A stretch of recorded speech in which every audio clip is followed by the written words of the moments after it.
करते हैं question number 11 की। देखते हैं क्वेश्चन नंबर 11 में क्या है। S Limited has prepared budget for the coming year for its two product A and B. ठीक है, इन्होंने बजट बनाया है अपने दो प्रोडक्ट ए और बी के लिए। ठीक है, देखिए क्या क्या इन्फॉर्मेशन गिवन है। प्रोडक्शन एंड सेल्स यूनिट, अच्छा वही उतना ही प्रोड्यूस करा है, उतना पूरा का पूरा बेच भी दिया है। प्रोडक्शन ए के केस में 6000 यूनिट, अच्छा ये सब बजट चल रहा है, मतलब हमने प्लान किया है ऐसा, है ना। Product B 9000 unit. ठीक है, raw material cost per unit given है, दोनों के केस में अलग अलग।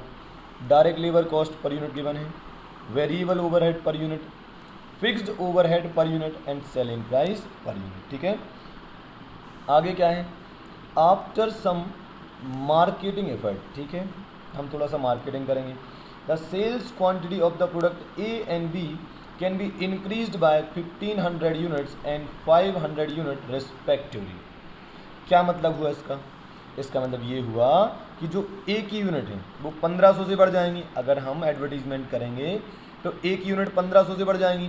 तो बताओ 6000 ऑलरेडी है, 6000 की जगह कितनी हो जाएंगी 7500, 1500 यूनिट से बढ़ जाएंगी। और बी की कितनी हो जाएंगी 9000 की जगह 9500। ठीक है, okay. But for this purpose the variable overhead and fix overhead will be increased bye 10% and 5% respectively for the both product. बोले लेकिन ऐसा करने पर हमारा वेरिएबल ओवरहेड और फिक्स ओवरहेड बढ़ जाएगा।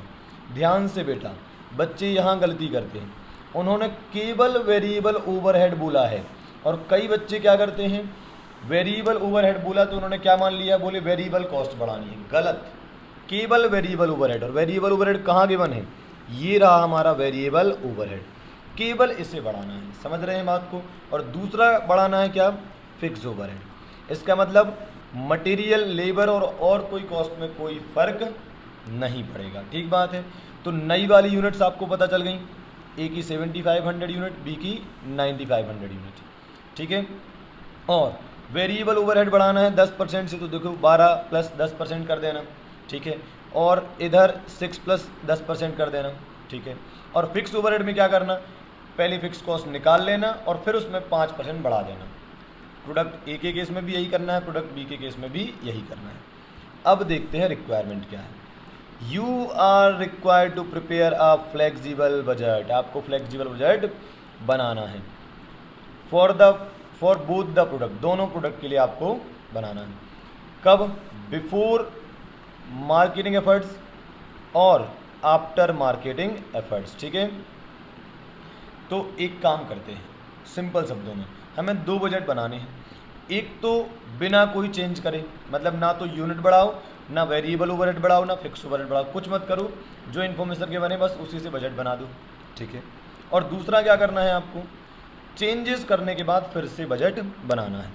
तो देखो मेरा ये मानना है कि क्वेश्चन इतने सिंपल हैं कि आपको तुरंत वीडियो पॉज करके और पूरा क्वेश्चन लगाना चाहिए, और फिर अगर डाउट हो तो सुनना चाहिए। क्योंकि जब मैं ये क्वेश्चन समझा रहा हूँ ना, तो मुझे लग रहा है अब मैं क्या बताऊँ, इसमें कुछ है ही नहीं। लेकिन तब भी आपकी भावनाओं को समझते हुए मैं पूरा समझाऊंगा। पर आपसे रिक्वेस्ट है कि आप पॉज करके और अपना पूरा करके देख लें। अगर बन जाए तो एंड में सॉल्यूशन मिला लेना, नहीं बने तो फिर देख ही लेना पूरा वीडियो। ठीक है, चलो ओके, आंसर देखते हैं। तो पहले बिफोर मार्केटिंग एफर्ट्स, ठीक है, product A product B, unit वही 6000 और 9000। ठीक है, पर यूनिट इन्फॉर्मेशन दी है क्वेश्चन में भाई, पर यूनिट इन्फॉर्मेशन दी है। 120 सेलिंग प्राइस है, ये material cost per unit, labour cost per unit, variable overhead per unit. ठीक है, ये सब गिवन है, और फिक्स ओवरहेड पर यूनिट। सबको 6000 से मल्टीप्लाई कर दिया। ये 6000 से मल्टीप्लाई करने के बाद आपका ये डेटा आ जाएगा। ठीक है, टोटल करेंगे तो आ जाएगा 6,60,000। ठीक है, और प्रॉफिट कितना आ जाएगा, क्योंकि सेल्स 7,20,000 आई है और टोटल कॉस्ट आई है 6,60,000। तो देखना ये आपकी सेल है और कॉस्ट का टोटल आया है 6,60,000, तो प्रॉफिट कितना आ जाएगा 60,000। क्लियर है क्या ये बात। यही काम आपको प्रोडक्ट बी के केस में करना है, तो वहाँ प्रॉफिट आ जाएगा 72,000। ठीक है, अब क्या करना है, अब आपको आफ्टर मार्केटिंग एफर्ट बनाना है बजट। तो क्या करना है, अब आप यूनिट्स को बढ़ा देना, मतलब 6000 की जगह 7500 आ जाएंगी, 9000 की जगह 9500 आ जाएंगी। इसके अलावा और क्या चेंज होगा, वेरिएबल ओवरहेड 12 की जगह 12 प्लस 10% हो जाएगा, इधर 6 प्लस 10% हो जाएगा। और फिक्स्ड ओवरहेड में यहाँ 48,000 प्लस कितना परसेंट बोला था फिक्स कॉस्ट, 48,000 प्लस 5% हो जाएगा, यहाँ 36,000 प्लस 5% हो जाएगा। चेक देखो 7,500 यूनिट इंटू 120 सेलिंग प्राइस से मल्टीप्लाई कर दिया तो आ गया 9 लाख। फिर 60 इंटू 7,500 डायरेक्ट मटेरियल कॉस्ट अभी भी वही है, इंटू 7,500 2,25,000। वेरिएबल ओवरहेड 12 प्लस 10% आ गया 13.2 और इंटू 7,500 तो आ गया 99,000। ठीक है, और फिक्स्ड कॉस्ट में क्या करेंगे 48,000 प्लस 5% करके देख लो कैलसी पर आ रहा होगा 50,400, यहाँ गलती हो सकती है। और 50,400 डिवाइड बाय 7,500 करेंगे तो क्या आ जाएगा आपका 6.72। ठीक बात है। ओके, तो अपन ने अच्छे से समझ लिया है इतने सारे क्वेश्चंस में कि फिक्स्ड कॉस्ट में क्या होता है, टोटल में हम बढ़ाते हैं। ठीक है, और पर यूनिट में निकालना तो फिर क्या कर दो, टोटल डिवाइड बाय यूनिट्स कर दो तो पर यूनिट में भी आ जाएगा। ठीक है, अब बात करते हैं यहाँ 9,000 की जगह 9,500 यूनिट्स हो जाएंगी। ठीक है, पर यूनिट कॉस्ट गिवन ही है तो सेलिंग प्राइस जो थी वही रहेगी 9,500 into 78 7,41,000। Direct material cost 9,500 into 42 9,500 into 18 labour cost. और वेरिएबल ओवरहेड 6 की जगह कितना हो जाएगा 6.6 और इसको मल्टीप्लाई कर देंगे 9,500 यूनिट से तो आ जाएगा 62,700। फिर क्या है फिक्स्ड ओवरहेड पर यूनिट, नहीं ऐसा नहीं करना है, इसमें क्या करना 36,000 36,000 था कहाँ पर बिफोर मेकिंग मार्केटिंग एफर्ट, ये देखो इसमें सीधा 5% ऐड करेंगे तो आ जाएगा 37,800। ठीक है, और 37,800 डिवाइड बाय क्या कर देना 9,500 यूनिट्स तो आपका आ जाएगा 3.98। ठीक है, तो फाइनली फिर से क्या होगा, ये सेल्स हो गई, ये टोटल कॉस्ट हो गई तो ये आपका प्रॉफिट आ जाएगा, इधर ये सेल्स हो गई, इधर ये टोटल कॉस्ट हो गई तो ये आपका प्रॉफिट आ जाएगा। ठीक है, अपने न्यू क्वेश्चन पर, क्वेश्चन नंबर 12 पर देखिए इसमें क्या बताया है। A factory which expect to operate 7,000 hours. ठीक है, 7,000 घंटे वो काम करने का प्लान बना रहे हैं एट 70% लेवल ऑफ एक्टिविटी। इसका मतलब वो टोटल 10,000 आवर्स काम कर सकते होंगे पर उनका प्लान ये कि हम 70% पर काम करेंगे, मतलब 7,000 पर काम करेंगे। नहीं, 7,000 डिवाइड बाई 70% करोगे तो 10,000 ही आएगा ना। ठीक है, डिटेल नीचे दिया गया है। ठीक है, अच्छा ये डिटेल दिया गया है 7,000 का है ना। Variable expense 1260, semi variable expense 1200, fixed expense 1800।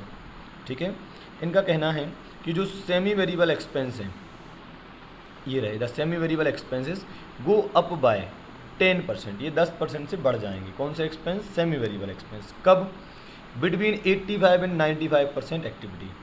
मतलब अगर आप 85% से ऊपर गए और अगर 95% तक हो तो आपका खर्चा 10% से बढ़ेगा। इसका मतलब ये हुआ कि 85 तक, 85 के पहले तक तो 1200 ही रहेंगे। ठीक है, 85 से ऊपर गए आप, 85 के ऊपर गए तो 95% तक भी अगर आप गए ना तो आपका खर्चा 10% से बढ़ जाएगा। और बाय 20% अब 95% एक्टिविटी, और अगर इसके भी ऊपर गए तो खर्चा 20% से बढ़ जाएगा। ठीक बात है, तो 85% तक तो रहेगा कितना 1200, यही वाला। ठीक है, फिर 85% से 95% तक 10% बढ़ जाएगा, उसके भी ऊपर गए तो फिर 20% बढ़ जाएगा, उसके ऊपर मतलब 95% के ऊपर। आपसे कहा गया फ्लेक्सिबल बजट बनाओ, कितने परसेंट के लिए, 80%, 90% और 100% के लिए। तो 80% मतलब भाई 7,000 डिवाइड बाई 70% इंटू 80 करोगे आप, 80% करोगे तो कितना आएगा 8,000 आ जाएगा। सिंपल सी बात है यार, आप 7,000 डिवाइड बाई 70% करो कितना आएगा 10,000 ही तो आएगा। 10,000 यूनिट आपका टोटल कैपेसिटी होगा। अब टोटल का 80% निकालोगे तो 8,000 आएगा, 90% निकालोगे तो 9,000 आएगा और 100% तो 10,000 ही कहलाएगा, है ना। तो कुल मिलाकर आपको फ्लेक्सिबल बजट बनाना है 8,000 यूनिट, 9,000 यूनिट और 10,000 यूनिट के लिए। पर ठीक है, अपन तो जो जिस आर्स की इन्फॉर्मेशन दी हुई थी उसका भी बजट बना ही देते हैं ना। चलो तो आओ, बजट स्टार्ट करने से पहले मैं आपको कुछ बातें बता देता हूँ, ठीक है, जो आपको समझ में आराम से आ जाएंगी। वेरिएबल एक्सपेंस 1260 कैसे बढ़ेंगे, सिंपली यूनिट के हिसाब से। जैसे अगर 1260 रुपये 7,000 आर्स के हैं तो बताओ 8,000 के कितने होंगे, तो 1260 रुपये डिवाइड बाय 7,000 इंटू 8,000। ऐसे ही अगर 1260 रुपये 7000 घंटे के हैं तो 9000 के कितने होंगे, ऐसा मतलब यूनिट के साथ, यूनिट्स मतलब यहाँ पर आवर्स है तो आवर्स के हिसाब से सीधे आपको वेरिएबल एक्सपेंसेस बढ़ाने हैं। सेमी वेरिएबल एक्सपेंस का क्या है, जैसा बोला है जितना परसेंट उन्होंने बोला उसके अकॉर्डिंग बढ़ाएंगे। और रही बात फिक्स्ड एक्सपेंस की, वो तो हर केस में कांस्टेंट ही रहने वाले हैं। ठीक है, तो चलो अब आंसर देखते हैं। देखो आंसर में क्या करा है, यहाँ लिख दिया 70%, 80%, 90% और 100%। 7000 आवर्स, 8000 आवर्स, 9000 और 10000 आवर्स। वेरिएबल एक्सपेंस देखो 1260 थे 7000 घंटों के लिए, तो बताओ 8000 घंटों के लिए कितने होंगे, 1440। 9000 आवर के लिए 1620 और 10000 के लिए 1800। सेमी वेरिएबल एक्सपेंस फोकस करने वाला है, इसको होल्ड करते हैं। पहले फिक्स्ड एक्सपेंस देख लेते हैं, 1800, 1800, 1800 और 1800, सिंपल है। अब 70% तक तो 1200 ही रहने थे, 80% तक भी 1200 रहने थे, इनफैक्ट 85% तक 1200 रहने थे। 85 और 95 के बीच में 10% से बढ़ने थे। अब सिंस 90% तो 85% के ऊपर है और 95% से नीचे है, तो क्या करें, सीधा 1200 प्लस 10% बढ़ा दूँ। तो 1200 प्लस 10% करोगे तो कितना आ जाएगा, 1320। और यहाँ पर तो 100 हो गया, मतलब 95% के भी ऊपर चला गया, तो 20% से बढ़ाना है। पर बढ़ाना किस में है, बेस में है ना, मतलब 1200 में। तो 1200 प्लस 20% करो कितना आ जाएगा, 1440।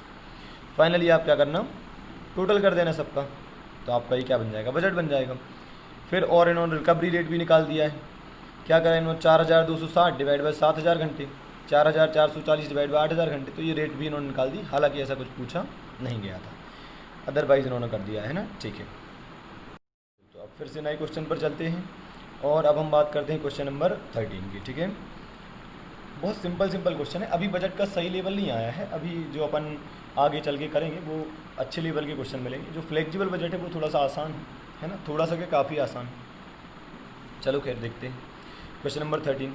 अ department of a company X attains sales of rupees 6 lakh at 80% of the normal capacity. मतलब हमारी नॉर्मल कैपेसिटी का 80% अगर हम निकालें तो वो 6 लाख आता है। ठीक है, तो आप 6 लाख डिवाइड बाय 80% करेंगे, तो 6 लाख डिवाइड बाय 80% करके देखें आप, तो आएगा 7,50,000 है ना। इसका मतलब 7,50,000 हमारी टोटल सेल हो गई है ना। ठीक है, आगे बढ़ते हैं। आगे दिया है एडमिनिस्ट्रेशन कॉस्ट में क्या क्या गिवन है भाई, ऑफिस सैलरी गिवन है, जनरल एक्सपेंस गिवन है, डेप्रिसिएशन गिवन है, रेट्स एंड टैक्सेस गिवन है। ठीक है, तो ये चारों खर्चे क्या हो गए हमारे, एडमिनिस्ट्रेशन कॉस्ट हो गई। ऑफिस सैलरी का डायरेक्टली अमाउंट दिया है 90,000, जनरल एक्सपेंस सेल्स का 2%, जो भी सेल्स होगी उसका 2% है ना, और डेप्रिसिएशन 7500 और रेट्स एंड टैक्सेस 8750। अच्छा, यहाँ पर ये कहीं नहीं बताया कि क्या वेरिएबल है और क्या फिक्स है, तो नॉर्मली अपन ऐसा मानकर चलते हैं कि जो अमाउंट है वो फिक्स कहलाए और जो सेल्स के टर्म में दिया है मतलब वो वेरिएबल होगा, है ना। ये एक इम्प्लाइड डिस्कशन हो रहा है कि यार भाई ये इम्प्लाइड बात हो जाएगी कि अगर सेल्स के साथ कोई खर्चा चल रहा है इसका मतलब वो वेरिएबल होगा। ठीक है, और जो खर्चे डायरेक्टली अमाउंट में दिए हैं अपन उन्हें फिक्स्ड मानकर चल रहे हैं। ठीक है, फिर आती है बात क्या है कि सेलिंग कॉस्ट की। तो पहले एडमिनिस्ट्रेशन कॉस्ट जिसमें 4 एक्सपेंस थे। अब बात करते हैं सेलिंग कॉस्ट। देखो इसमें क्या क्या है, इसमें salary, travelling expense, sales office expense और जनरल एक्सपेंस। ठीक है, तो ये 4 खर्चे हैं ये जो सेलिंग कॉस्ट में आ रहे हैं, और चारों के चारों वेरिएबल ही हैं एक तरीके से, क्योंकि सेल्स के परसेंटेज के टर्म में दिए गए। अब आते हैं अपन क्या पर, डिस्ट्रीब्यूशन कॉस्ट पर। इसमें क्या क्या गिवन है देखो, वेजेस, रेंट और अदर एक्सपेंस। वेजेस का अमाउंट दिया है, बाकी दोनों खर्चे परसेंट पर डिपेंड है, तो अपन मानकर चल रहे हैं कि ये वेरिएबल कहलाए। ये ना भी मानो तो ऑब्वियसली जो भी सेल होगा उसका परसेंट निकालोगे ना, तो किसी भी सेंस में जो बोला है वो तो करना ही है ना। ठीक है, draw up a flexible administration, selling and distribution cost budget operating eight 90%, 100% और 110% ऑफ नॉर्मल कैपेसिटी। मतलब आपको बजट बनाना है एडमिनिस्ट्रेशन कॉस्ट का, सेलिंग कॉस्ट का और डिस्ट्रीब्यूशन कॉस्ट का। कितने परसेंट पर, 90% पर, 100% पर और 110% पर। ठीक है, तो अभी आप मुझे बताओ जो सेल दी गई है वो कितने परसेंट पर है, 80% पर। तो एक काम करो, 6 लाख डिवाइड बाय आप करो 80 और इनटू करो कितना, 90, तो यार है 6,75,000। ठीक है, यार है 6,75,000। ऐसी 100 करो आप तो आएगा 7,50,000, ऐसे 110% करो तो थोड़ा और बढ़ जाएगा, है ना। तो क्या करना है हमें, तीनों % पर जो सेल होगी वो लिख लेंगे और फिर तीनों खर्चों का जो है वो अपन बजट बनाएंगे, है ना। बहुत आसान है, कोई दिक्कत नहीं। फ्लेक्सिबल बजट ऑफ डिपार्टमेंट फलाना ठिकाना ऑफ कंपनी एक्स। सबसे पहले 80% पर जो सेल से 6 लाख वो गिवन थी। अगर 80% पर 6 लाख है तो बताओ 90% पर कितनी होगी, 6,75,000। 100% पर 7,50,000, आप कैलकुलेटर पर चेक करके देख सकते हैं।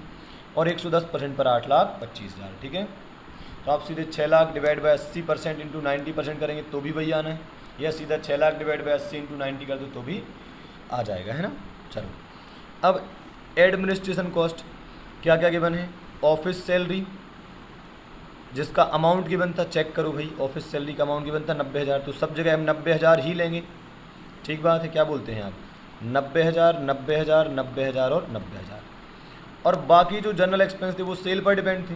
तो 6 लाख का कितना % था भाई, 2% था। तो 6 लाख का 2% 12,000, 6,75,000 का 2% 13,500, 7,50,000 का 2% 15,000 और 8,25,000 का 2% 16,500, ठीक है। बाकी फिर से अमाउंट थे डेप्रीसिएशन और रेंट और रेट्स के, तो सीधा लिख देंगे 7,500 7,500 7,500, 8,750 आ जाएगा सभी जगह, ठीक है। समझे बात को। फाइनली यहाँ टोटल कर देंगे तो ये हमारा एडमिनिस्ट्रेशन कॉस्ट बजट खत्म हो गया। क्या ही नकली बातें हैं यार, कितना आसान है। जो अमाउंट्स गिवन है अपन ने उनको फिक्स जैसे ट्रीट करा है तो वैसे ही लिख दो, और जो in terms of % of sales है उसको सेल का % मतलब मल्टीप्लाई करके निकाल दो, है ना। अब सेलिंग कॉस्ट पर आ जाओ, ठीक है। सैलरी का क्या है भाई, 8% ऑफ सेल बोला है, तो 6 लाख का 8% 48,000, 6,75,000 का 8% 54,000, और ऐसे ही 60,000 और 66,000 भी आ जाएगा। ट्रैवलिंग एक्सपेंस 2% ऑफ सेल, तो ठीक है, जो भी सेल्स हैं उस रिस्पेक्टिव सेल से आप 2% मल्टीप्लाई करेंगे तो आपके ट्रैवलिंग एक्सपेंस आ जाएंगे। सिमिलरली सेल्स ऑफ एक्सपेंस, आप सेल्स का 1% निकालते जाइए हर केस में तो ये अमाउंट्स आ जाएंगे। जनरल एक्सपेंस 1% ऑफ सेल, तो वही के वही आ गया, ठीक है। टोटल सेलिंग कॉस्ट कितनी हो गई, 72,000, 81,000, 90,000 और 99,000, ठीक है, आसान है। फिर देखिए क्या है डिस्ट्रीब्यूशन कॉस्ट। डिस्ट्रीब्यूशन कॉस्ट का क्या स्टेटस है भाई, देखते हैं इसमें क्या है। वेजेस, इसका अमाउंट दिया होगा, चेक करो आप वेजेस का। हाँ सर 15,000 अमाउंट, तो सब जगह 15,000 लिख दिया, 15 15 15 और 15। रेंट 1% ऑफ सेल, तो जो भी सेल है उसका 1% निकाल देंगे, हर केस में अलग अलग आ जाएगा। अदर एक्सपेंस 4% ऑफ सेल, तो ये भी अलग अलग आ जाएंगे depending on sales. Total distribution cost ये आ गई, ठीक बात है। फाइनली तीनों खर्चों को जोड़ दीजिए, एडमिनिस्ट्रेशन, सेलिंग और डिस्ट्रीब्यूशन को, तो ये आ जाएंगे आपके टोटल, ठीक बात है। इसमें एक नोट लिखा है, बहुत ज़रूरी नोट है वो। In the absence of information it has been assumed that office salary, depreciation, rates and taxes, wages, मतलब इन्होंने सारी फिक्स्ड कॉस्ट की बातें आपसे की। मुझे सारी fixed cost remain the same at 110 level of activity also, मतलब इन्होंने माना है कि जब हम 110% कैपेसिटी पर काम कर रहे हैं, मतलब अपनी 100% कैपेसिटी से ऊपर काम कर रहे हैं, तब भी फिक्स खर्चा हमने वही लिया है जो हर केस में था, ये हमने माना है। हाउएवर, जबकि in practice some of these cost में change if present capacity is exceeded, मतलब नॉर्मली क्या होता है बेटा, अगर 100% से ज़्यादा कैपेसिटी होती है और उस पर हम काम करते हैं तो कई बार फिक्स खर्चे बढ़ जाते हैं, ठीक बात है। लेकिन यहाँ पर हमने ये एज्यूम कर लिया है कि ठीक है अभी और कोई इन्फॉर्मेशन नहीं दी है तो अपन वही मान लें जो गिवन है, ठीक बात है। तो क्वेश्चन में स्पेशल क्या था, बस इतना सा स्पेशल था कि जो खर्चा अमाउंट में दिया है उसको हमने फिक्स मान लिया और जो परसेंटेज में दिया है उसको सेल्स के परसेंटेज के टर्म में निकाल दिया। इसके अलावा वैसे भी हमारे पास कोई और ऑप्शन नहीं था, क्योंकि ऐसे तुम किस किस पॉइंट में जम्सन लिखते कि कौन सा खर्चा फिक्स होगा, कौन सा खर्चा वेरिएबल होगा। भाई डेप्रीसिएशन है तो कॉस्ट में कभी कभी वो वेरिएबल भी होता है, कभी कभी फिक्स भी होता है ना। तो ऐसे केस में ये तरीका बेहतर होगा कि अगर कोई खर्चा सेल के परसेंटेज में दिया है तो उसको सेल के परसेंटेज में निकाल दो, बाकी जो अमाउंट में दिया उनको एज इट इज़ चलने दो, ठीक बात है। तो यहाँ पर ये क्वेश्चन फिनिश होता है।